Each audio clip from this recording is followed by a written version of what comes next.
My Lord, show me right from wrong. Give me light, make me strong. I know the road is long. Make me strong.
Bismillahir Rahmanir Rahim. We begin with Allah's blessed name. We praise Him and we glorify Him as He ought to be praised and glorified. And we pray for peace and for blessings on all His noble messengers, and in particular on the last of them all, the blessed Prophet Muhammad Sallallahu Ta'ala Alayhi Wasallam, as we greet you from the studios of the Islamic Broadcasting Network, IBN, here in my Caribbean island of Trinidad. And it is Yawmul Ahad, the first day of the week. A Roman Catholic Pope in Rome decided to give it the name of Sunday, the day for the worship of the sun. It is Yawmul Ahad. Last night was the night of the full moon. In Urdu, they say Chaudhwi ka Chand, the full moon. And the full moon, of course, is when the 14th day of the lunar month has come to an end, and it's the 15th night. So we are today on the 15th day of Shawwal, the month which follows the month of Ramadan. And we thank Allah for blessed Ramadan. Last week we had no signs of the times lecture. We did not resume last week because IBN was on holiday. So we have our first lecture resuming signs of the time today after Ramadan. And we'll have another one next week, and that'll be the last before I travel. I have to travel to Geneva in Switzerland, where I used to be a student for 5 years, so it's like a second home to me. On the 29th of July, which is going to be the first Yawm al-Sabt in the month of Zulqa'dah, at 4 o'clock in the afternoon, we're going to have a seminar in Geneva at the Salsabil Halal restaurant at 4 o'clock in the afternoon. And the topic is related to our present topic and the signs of the times, namely an Islamic response to Dajjal's electronic and digital monetary system. That's our topic. On the 29th of July, if you have not as yet, you don't have to register for the seminar, no, but we're going to have a dinner after the seminar. The seminar will be in the banquet hall of the restaurant, and the dinner will be in the dining hall. But you have to register for the seminar. It's going to be 38 Swiss francs per person for the course. And if you go to my website, imranhosein.org, you will find there the email address for the restaurant where you can register for the seminar. We'll try to organize a second seminar in middle of September, inshallah. That's not as yet confirmed. A second seminar in Geneva in the middle of September. I will be away I have next week's lecture, and then I travel, and I'll be away, inshallah, from Trinidad for 2 months. So there'll be no IBN Signs of the Times lectures. But this one and next week you will follow. It's going to be live on the IBN website, ibntt.com. It's going to come at the bottom of the screen. And you could also go to YouTube, IBN Master, for live streaming of this lecture today, and next week, inshallah. When I return from my travels, inshallah, then we will resume the Signs of the Times lectures. I ask of you, last night I lectured on an Islamic view of Gog and Magog in the modern world at the Barakpur Islamic Center. And we have a guest with us here today from Egypt who traveled to Trinidad to meet with me, and he was there last night with me in the Barakpur Islamic Center for that lecture from Egypt. And we welcome you to Trinidad. And we had a very large gathering last night in Barakpur Islamic Center where we had the retreat in 2009. But I could only complete about 2/3 of the topic last night until 8:30, and I had to leave out about 1/3. So maybe sometime, inshallah, I'll be able to resume my topic of Gog and Magog. I hope it'll be on YouTube, inshallah, soon, last night's lecture. I also did a lecture from my home about a week ago, maybe, which is now on YouTube, and it's generating a lot of interest, in which I offered some analysis on Saudi Arabia and Qatar and the 80 flags of the hadith of Akhirul Zaman. So do please go to my YouTube channel and view that lecture. Also, finally, if you can kindly raise your hands and make dua for me. Every time I travel, it's dangerous, yes. It's a dangerous world out there. And for people who preach Islam the way I do, standing up against the oppressor, it's even more dangerous. This time when I travel, I'm going to make an effort to enter into France. I'm going to make an effort to enter into Britain, which I've not done before. So it's going to be dangerous. So do please remember me in your dua. We return today to the subject of money. And I had taken you from the body of Pharaoh being discovered in 1897. I had taken you to the birth of the Zionist movement. And then I took you to the birth of the Federal Reserve Bank in the United States in 1913. And I took you to Bretton Woods.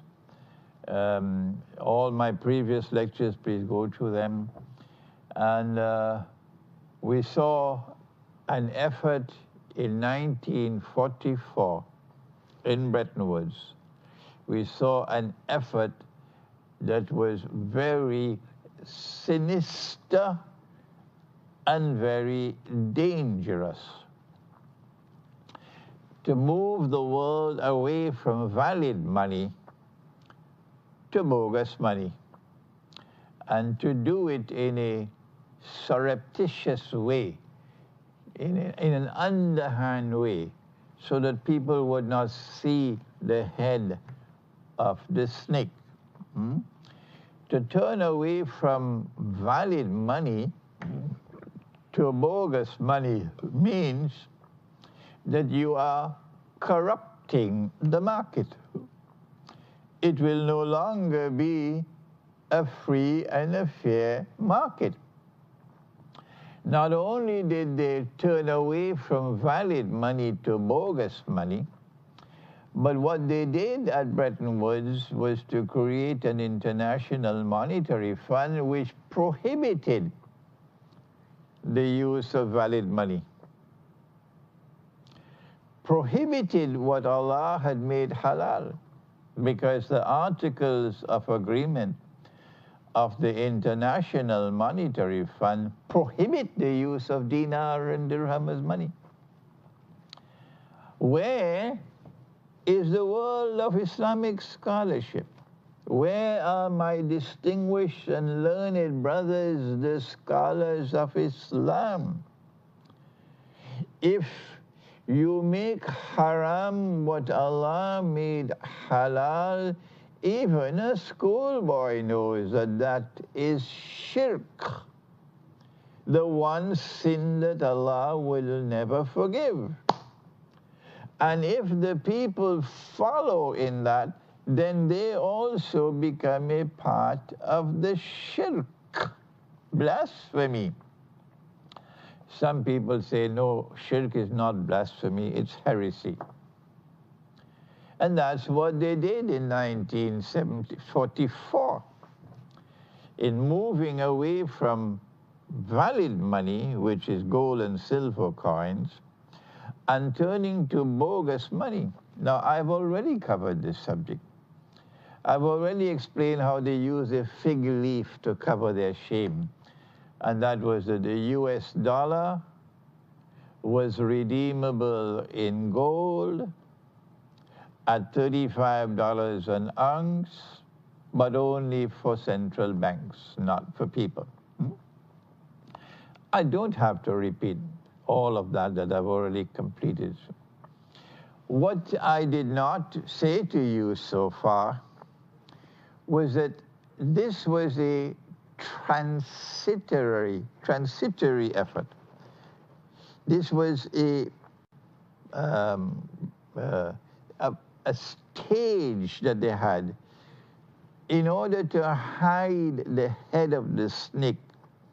They had to give us this interim, that's the correct word, this interim monetary system, where one currency, the US dollar, would have a fig leaf of integrity in that it would still be redeemable in gold at $35 an ounce. Like you write a check and you can cash the check, therefore that check is valid. It's not haram, it's halal, once you can cash it. So you can cash the US dollar. The problem was that you and I are using the US dollar in the market, but we can't cash it for gold. Only a central bank can do that. And this was therefore, all the rest of the paper money in the world had not even a fig leaf to hide their shame, including the rupee of the so-called Islamic Republic of Pakistan. Where is the Islam? If your money doesn't have a fig leaf to cover its abominable shame, and you call yourself an Islamic Republic, have you no sense? When will you wake up? I am now 75 years of age. And I have been shouting and shouting and shouting for 20-something years now, even more than that. But there are some who just will not hear. They can't hear. And others who defy me and who say I'm wrong and I'm misguided, and they're looking forward to the day when they hear the news. Imran Hosein is dead. He's gone. Now we can move on with our lives. No. No, when I'm gone and I'm in my grave, my students will follow me. And I pray that they'll rise higher than I ever rose in knowledge. So they'll come after you. Oh yes, inshallah, they'll come after you. And they will have no fear to proclaim the truth. My students will continue after. Imran Hosein is not important. When I'm gone, all I ask of you is to make dua for me and then continue the work. That is more important. That is more important. So all the rest of the paper money in the world, they don't even have a fig leaf to cover their shame. They are just paper. But only the US dollar has some semblance of integrity because it was redeemable in gold at $35 an ounce. But that was just a fig leaf, because in 1971, when France, under the able and astute and wise leadership of Charles de Gaulle, General Charles de Gaulle, we commend him for his integrity, when he in 1966 challenged that bogus monetary system. Yes, and that is why up to this day France honors de Gaulle. There's never been a politician in France since de Gaulle. They're just schoolboys. The last one, of course, being the smallest schoolboy of all. Charles de Gaulle was the last leader that France ever had. And France did what no Muslim country ever did, except for Indonesia under Ahmad Sukarno. May Allah have mercy on his soul. Ahmad Sukarno. He took Indonesia out of the IMF. That's what he did. Nobody else dares to do that today. Hugo Chavez attempted. May Allah have mercy on the soul of Hugo Chavez. A worthy leader. I wish we had leaders like him in the world of Islam. Yes? But Hugo Chavez found it too difficult to take Venezuela out of the IMF. So all the paper money in the world, including the Pakistani rupee, they're just like that. They're just paper. They cannot be redeemed in gold. And Charles de Gaulle challenged this system, which was manifestly unfair, advantageous to the United States. You're making money out of nothing because you're printing paper and you don't have the gold to back the paper. That is what de Gaulle saw. The Vietnam War was a smoke screen to allow the United States to print and print and print paper. Yes, the Vietnam War was a smoke screen to allow the monetary system, the bogus monetary system, to flower. When de Gaulle challenged it, then they removed him from power. But the French government continued, and in 1971, the U.S. decided it's too dangerous, redeeming U.S. dollars for gold because the French were coming again and again. And so Bretton Woods collapsed in 1971. Bretton Woods collapsed in 1971. The U.S. government announced from Camp David that although they were obliged under international law to redeem U.S. dollars for gold, $35 an ounce, they are now they gave their word. They said, we don't have to keep our word. The United States of America said, we gave our word, but we don't have to keep our word. Is that a Christian country? Do you have even a semblance of a link with Jesus? Nabi Isa alayhi salam, you give your word and you can't keep your word. Yeah? That's the foundation of the religious way of life. So what is this United States of America? It's a caricature of a religious state. It doesn't have any religion. When you give your word and you can't keep your word, you're following Satan. You are a satanic force, not a religious force. I know the American ambassador is going to be very uncomfortable when he hears these things from me, but Mr. Ambassador, these are facts. This is the truth. If you have not done your homework, I have done my homework, Mr. Ambassador. So they gave their word and they broke their word. So the United States US dollar is no longer redeemable in gold. And all the rest of the paper money now have the same status as the US dollar. They're all bogus. Yeah. What I did not say to you is that this was a transition. This was a temporary phase that they did in Bretton Woods because they wanted to hide the face of the snake.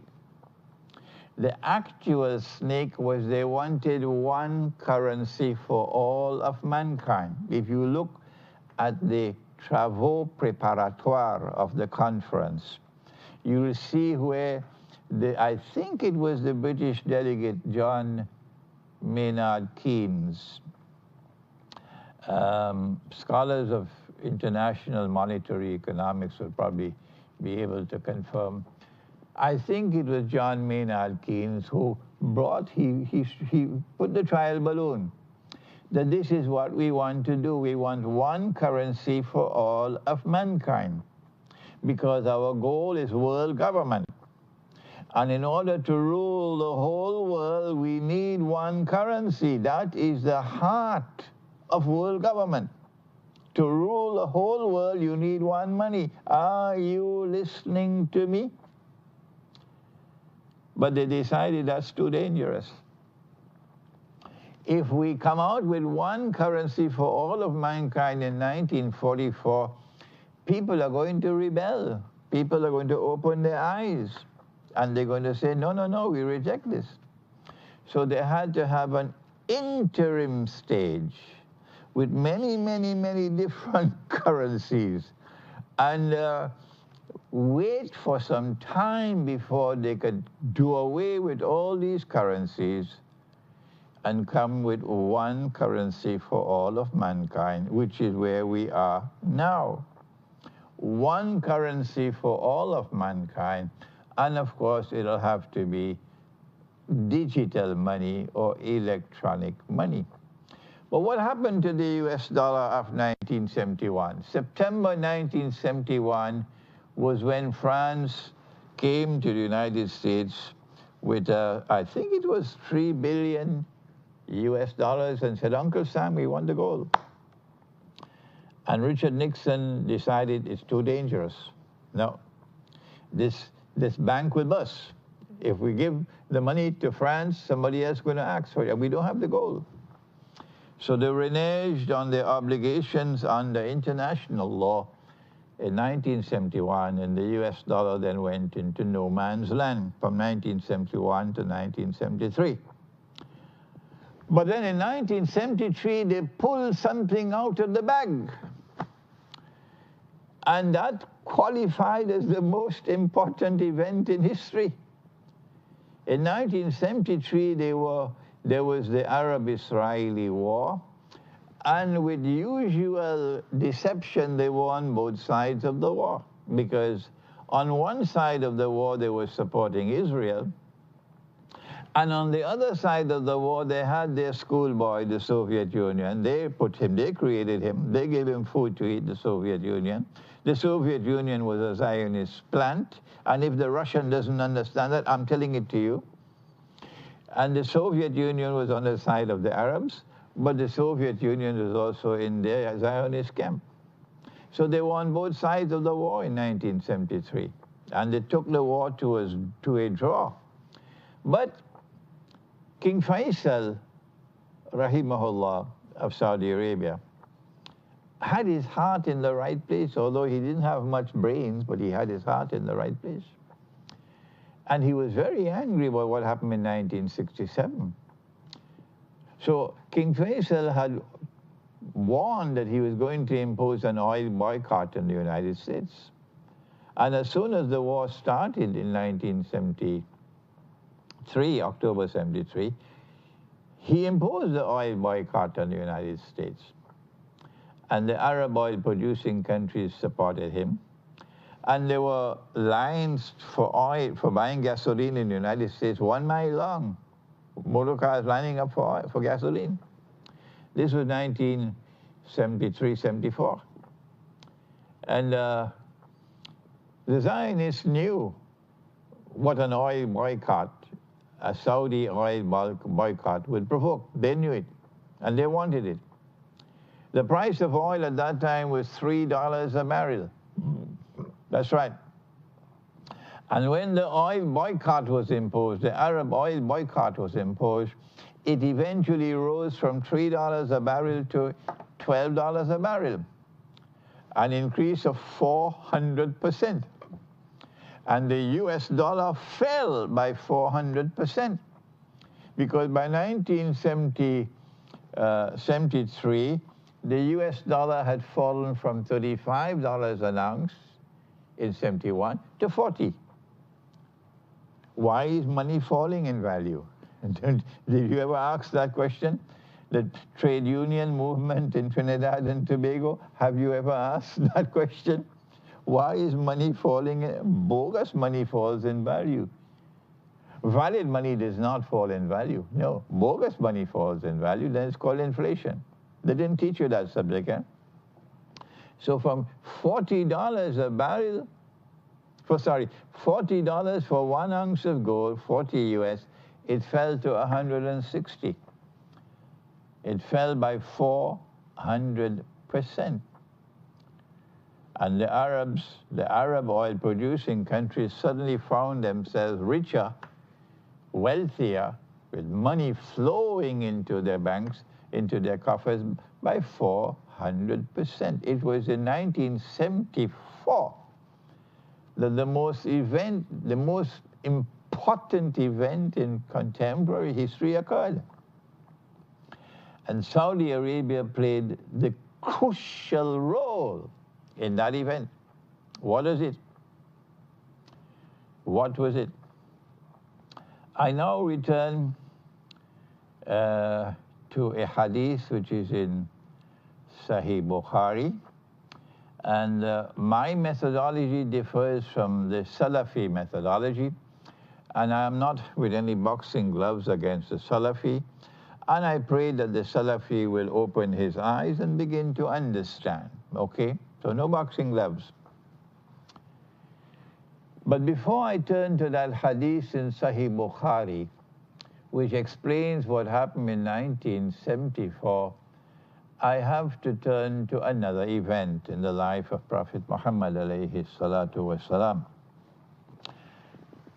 The Prophet alayhi salatu wasalam is in the city of Medina. And Medina is located in that part of the Arabian Peninsula which is called Hijaz. Hijaz. There is another part of the Arabian Peninsula to the east of Hijaz, which is called Najd. And these two comprise the bulk of the Arabian Peninsula, Hijaz and Najd.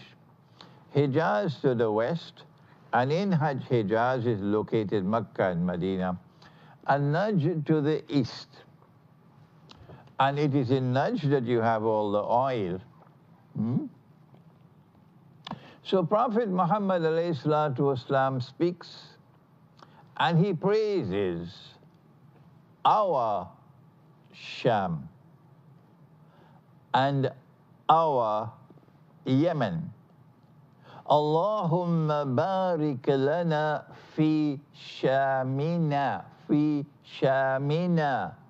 Oh Allah, place blessings for us in our Sham, our Sham. And in our Yemen, if you don't like that, you could go and jump in the sea. Because he's saying it is our Sham. And he's saying it is our Yemen. And that's what you are doing today. You're waging war on Yemen and you're waging war on Sham. Shame on you, shame on you, shame on you. Waging war on innocent Yemen. Waging war on innocent Sham and sending millions of people as refugees. Destroying Yemen. Shame on you, shame on you, shame on you. What more do I have to say to you? Shame on you one more time. So he says, Allahumma barik lana fi Shamina wa Yemenina. Oh Allah, place blessings for us in our Sham, our Sham, our Sham. And in our Yemen, our Yemen, our Yemen. He identifies us with Yemen and he identifies us with Sham. And you waging war on Yemen and you waging war on Sham. Shame on you one more time. But then the people ask him, oh Allah's messenger, what about our Najd, our Najd, our Najd? Which Najd could he be talking about? Which Najd could they be talking about when they ask about our Najd? This is the difference between valid scholarship and bogus scholarship. This is what demarcates valid Islamic scholarship from bogus scholars of Islam. Bogus scholars of Islam. Bogus scholars of Islam. Because the valid Islamic scholarship, even a schoolboy will recognize that when they ask about our Najd, they're asking about the Najd which is next door to Hijaz, not some nudge which is in Chicago, in Timbuktu, or they say no in Iraq. Bogus scholars you are. Shame on you. That's right. Will people follow you with your bogus scholarship, or will they follow us? You think they have peanuts in their heads to accept this bogus nonsense? That our nudge has to be in Iraq? Or our nudge is in Timbuktu or in Chicago? No. Even an elementary scholarship, even schoolboys would know when they spoke about our nudge, they're talking about nudge which is next door to Hijaz, our nudge. What did he reply? He was silent. And then they repeated the question, O Messenger of Allah, what about our nudge, meaning nudge which is next door? Not like some donkeys declare nudge in Iraq. Then he said, pointing to nudge, which is next door, not pointing to Chicago or Timbuktu or Iraq, pointing to nudge, which is next door to Hijaz. He said about nudge, that from nudge there will be fitna, that which will be tests and trials. And the biggest trial of all that come from nudge is this monetary system. Fitna and earthquakes.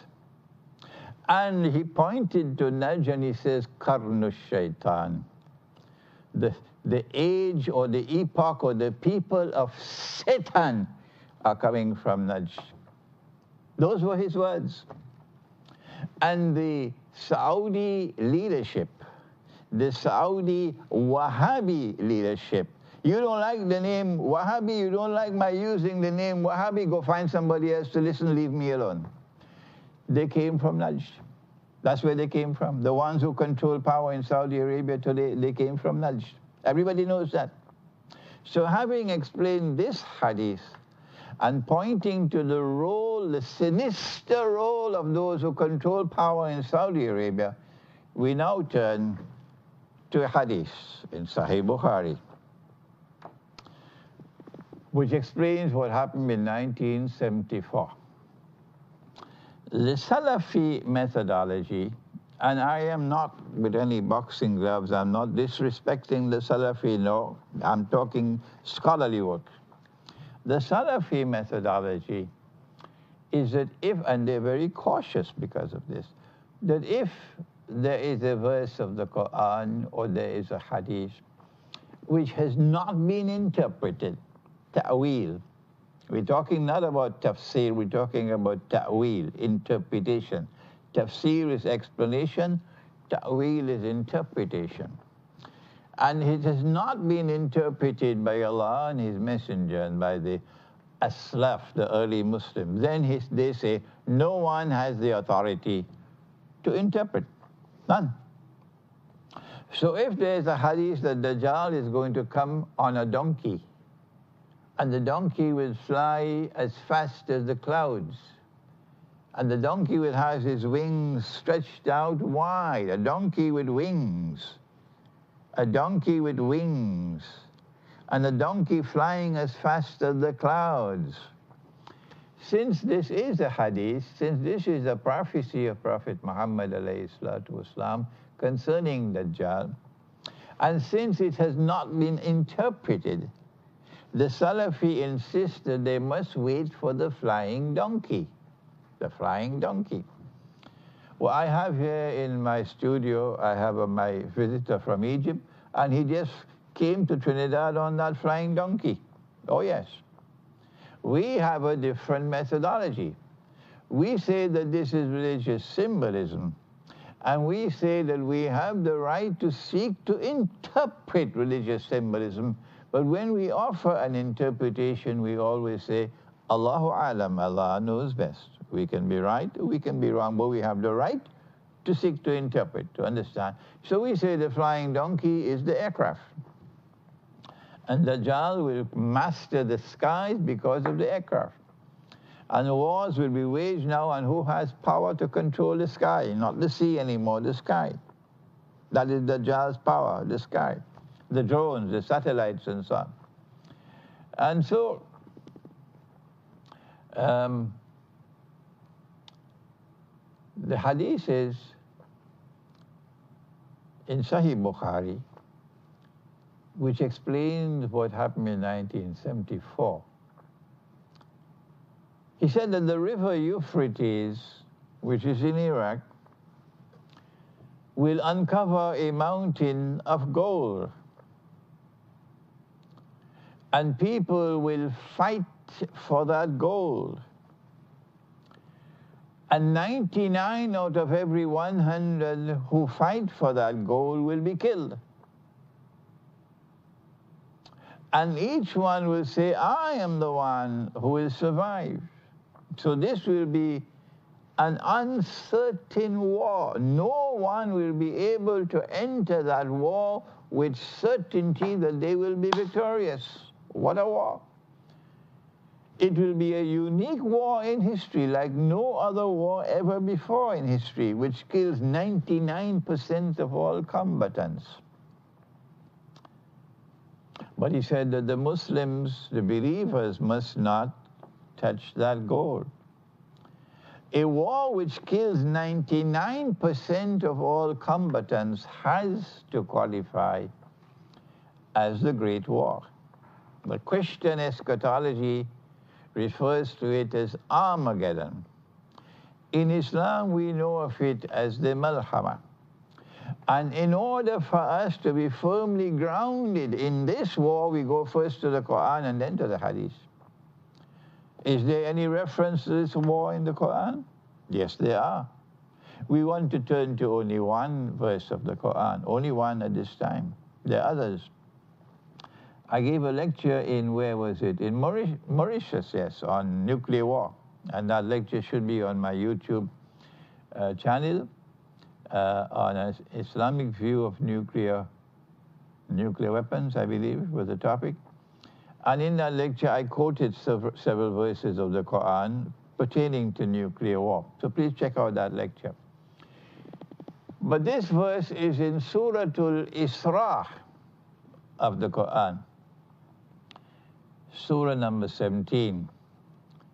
And Allah says, بَعْدَ أَعُوذُ بِاللَّهِ مِنَ الشَّيْطَانِ الرَّجِيمِ. He says, وَإِمْ مِنْ قَرْيَةٍ إِلَّا نحن مهلكوها قبل يوم القيامة أو معذبوها عذابا شديدا كان ذلك في الكتاب مسطورا. None will escape. Every town and every city will be destroyed before the last day, before the end of the world. This event will take place before the end of the world. قبل يوم القيامة. And those towns and cities which escape destruction will be punished with great punishment. And this is something inscribed in the book. This will come to pass. That has to be the Great War. Oh yes. Where every town and every city is destroyed, and those which do not face destruction will face terrible punishment. That has to be the Great War. So there is a reference in the Quran to the Great War.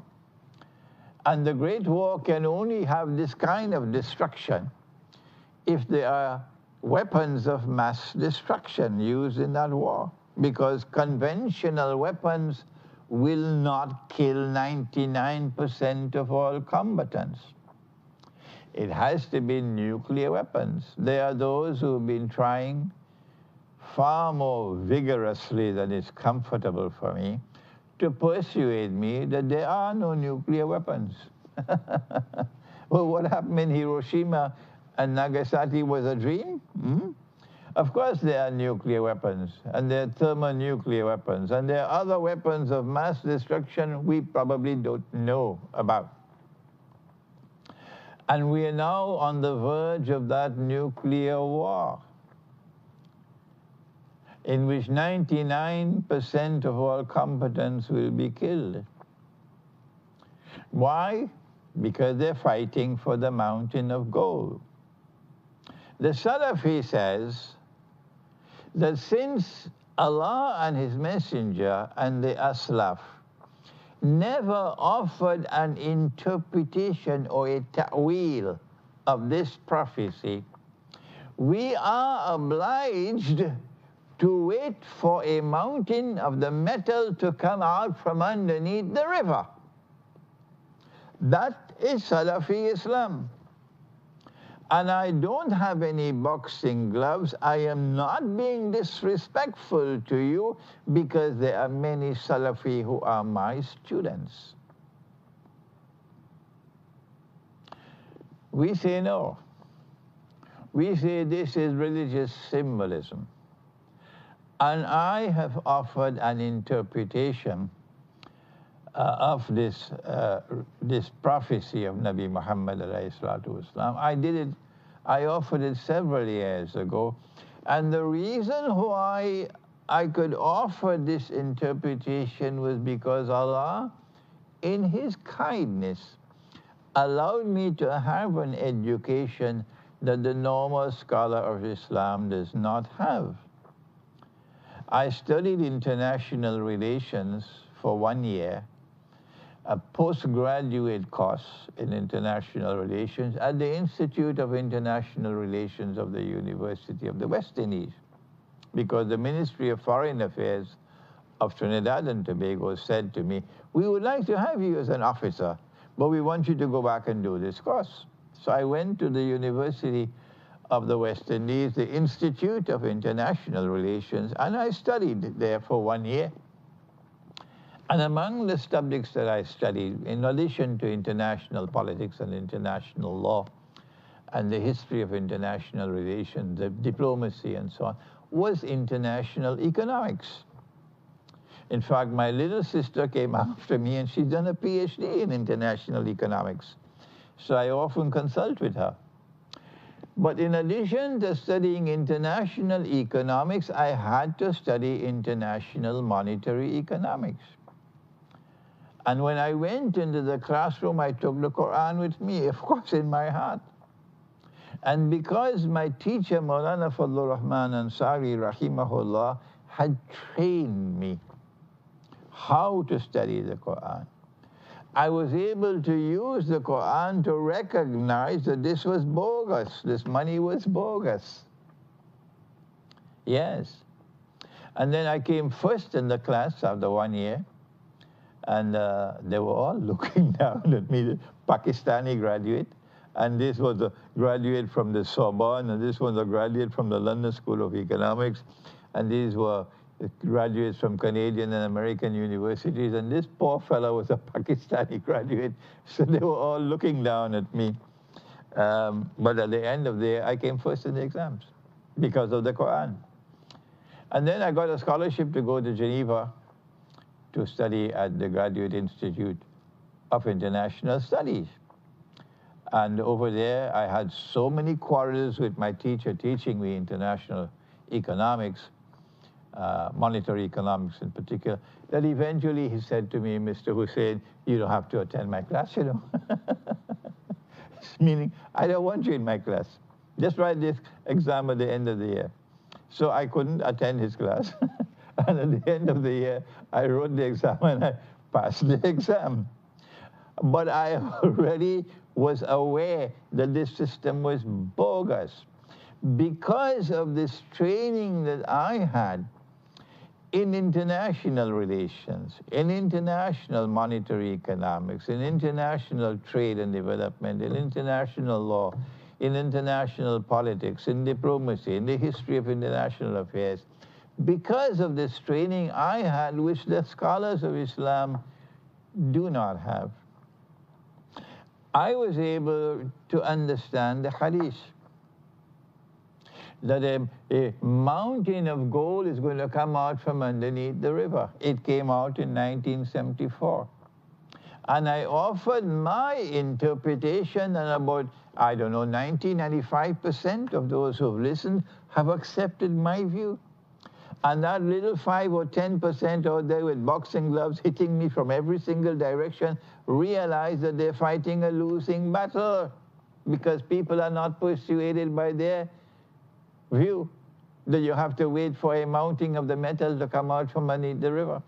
What happened in 1974 was that Henry Kissinger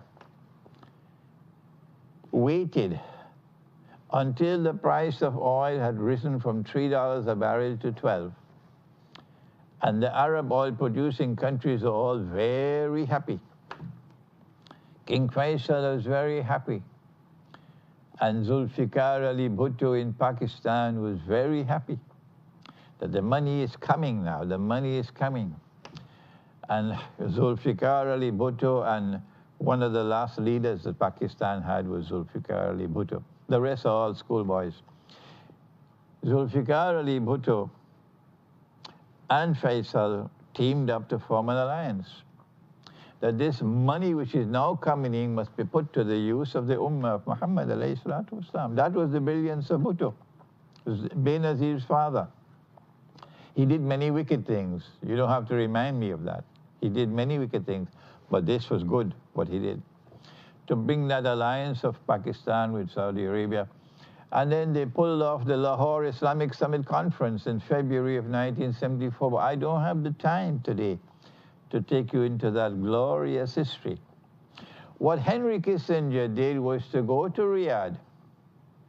He was Secretary of State of the United States of America. Nixon is still the president. And to offer a deal to Saudi Arabia. And because Faisal rahimahullah, despite having a good heart, he had only peanuts in his head. That's right. When you have only peanuts in your head, you can be taken for a ride. That's what happened in Syria. That's what happened in Libya. They were taken for a ride with peanuts in their head, waging a bogus jihad in Syria, waging a bogus jihad in Libya, as a consequence of which NATO now controls Libya. Henry Kissinger said to Faisal, what you're getting is peanuts. You're going to get much more. All that you have to do is make an agreement with us that you will sell oil for only US dollars. And if you do that, you will see how much more money you'll get. And Kissinger was, of course, correct. And Faisal fell for it. And then Faisal declared that Saudi Arabia will sell their oil for only US dollars. Oh, come on, Faisal. Malik Faisal, rahimahullah. What nonsense is this? Where is your knowledge? Where is your sense? Have you no sense? Did the religion of Islam not teach you anything, Faisal? Even if I come with gold dinar, I can't buy your oil. Dinar, which is halal, which is in the Quran, which is in the Sunnah. Have you no sense that only with US dollars I can buy oil? Don't you realize, Faisal, that you are giving the US dollar a new lease of life because it is no longer backed by gold? It's no longer redeemable in gold. When Faisal agreed to that no one can buy oil except with US dollars, and then the rest of the Arab oil-producing countries agreed to it. And then OPEC was born in 1974. I think it was 74. If I'm wrong, please correct me. And then OPEC, all the oil-producing countries, oil-exporting countries in the world, all come together in this organization and, excuse my language, like a bunch of jackasses, they all agreed that they will sell oil for only US dollars. And so the US dollar was transformed in 1974 into a petrodollar. And the monetary system survived. And an ocean of oil, listen to me carefully, my brother who was a Salafi. Please listen to me. Imran Hosein is not waging war on you. Imran Hosein respects your scholarship. Imran Hosein is simply saying to you that your methodology is wrong. Please listen to me, because tomorrow it will be too late. An ocean of oil underneath the river Euphrates, in 1974, An ocean of oil underneath the river began to function as a mountain of gold. The petrodollar monetary system. This is the fulfillment of the prophecy of Prophet Muhammad alayhi salatu wasalam. The reason why I was able to offer this interpretation was because after studying Islam, I went on to study international relations, and the scholars of Islam don't have that specialized knowledge that Allah allowed me. That's the only reason why I was able to offer this interpretation. But there is a big war which is coming. And that big war is because of this monetary system, which came from Qarn al-Shaitan, from Saudi Arabia, because Saudi Arabia is the leader of the pack. Yes, may Allah forgive King Faisal. We like him, but that does not mean that he has to be excused for having only peanuts in his head. He violated the Sharia. He has said that even if I come with gold dinar, I cannot buy your oil, which is haram, haram, haram. Where is your sense, Faisal? May Allah have mercy on him and forgive him. But this is Qarn al-Shaitan.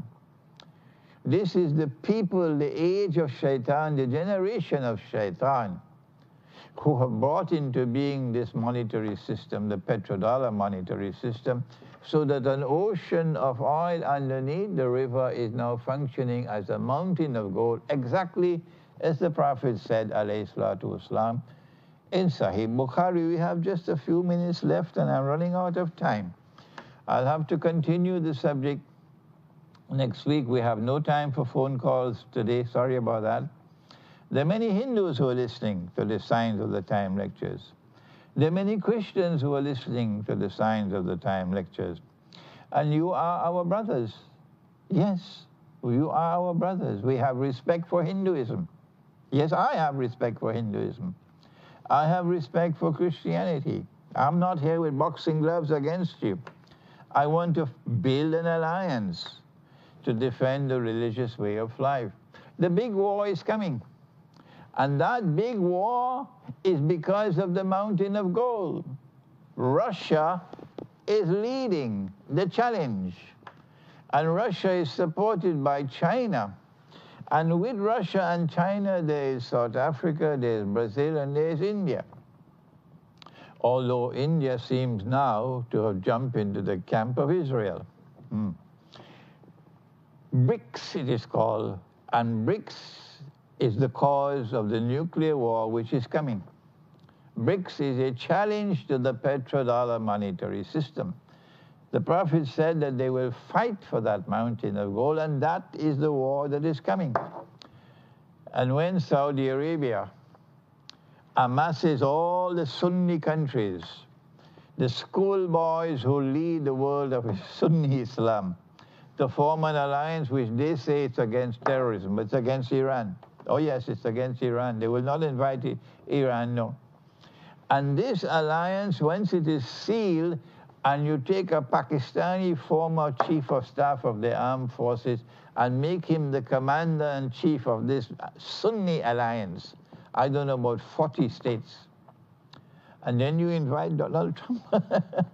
Then you invite Donald Trump to Saudi Arabia to meet with all of them and to dance with all of them with a sword in his hand.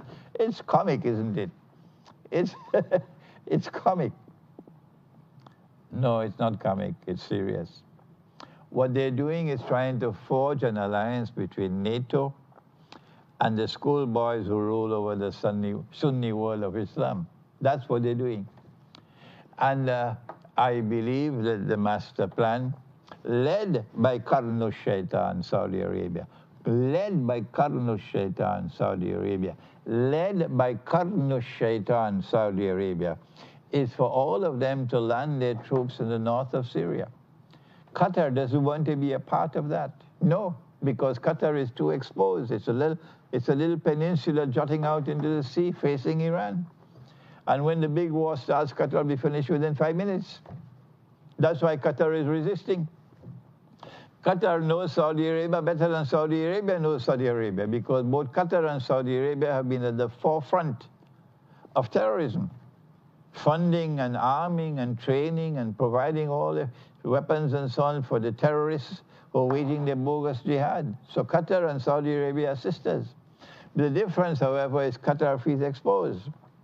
Qatar is afraid of that big war that's coming. But Saudi Arabia is not afraid. No, Saudi Arabia is led by a reckless little schoolboy now who is taking Saudi Arabia to ruins. So now the plan appears to me, and I hope I'm wrong. I hope I'm wrong. I pray I'm wrong. The plan appears to me for all of these Sunni, so-called Sunni states, including that bogus Islamic state called Pakistan, for all of them to land their troops in the north of Syria to say, we are fighting terrorism. Who are you fooling? And then NATO will also land all their troops there. And I think this is what the Prophet ﷺ was speaking of when he speaks about Rome, meaning Rome of the West, landing under 80 flags. If this happens, then you remember this lecture and the one which is on YouTube, my interpretation. This is going to lead to the Great War, not something in Ukraine and not something in Korea, but exactly as Prophet Muhammad ﷺ has prophesied. This is going to lead to the Great War, the war which is being fought for the mountain of gold. This is our interpretation. So you have our interpretation and you have the interpretation or the response of Salafi Islam. It's for you to choose who is correct and who is sleeping. You are the ones who will have to choose. I am not here with boxing gloves against the Salafi.